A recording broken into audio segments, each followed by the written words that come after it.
தசரதனின் புதல்வர்களாம் மிகுந்த பலம் படைத்தவர்கள் போல் தோன்றுகிறது. அவர்களின் உதவியை பயன்படுத்தி வாலியின் பகையை வீழ்த்தி விடலாம் ஐயனே. இனி வாலியை பற்றி அச்சம் தேவையில்லை ஐயனே. அனுமனே, ஐயனே, ராமன் அவ்வளவு பெரிய வீரனா? ஆமாம் ஐயனே. வாலியை வீழ்த்தும் வீரம் இருப்பதாக உமக்கு எப்படி தெரிகின்றது? ஐயனே, அனுமனே, சரி, நம் நேரி சென்று நம் சந்தேகங்களை தீர்த்துக் கொள்வோம். புறப்படுங்கள்.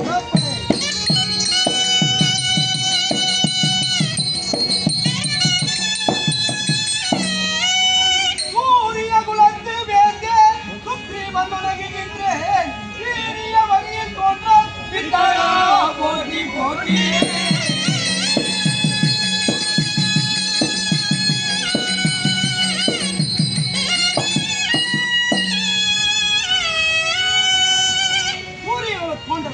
தசரத சக்கரவர்த்தியின் புதல்வர்களே, சுக்ரீவன் வணங்குகின்றேன்.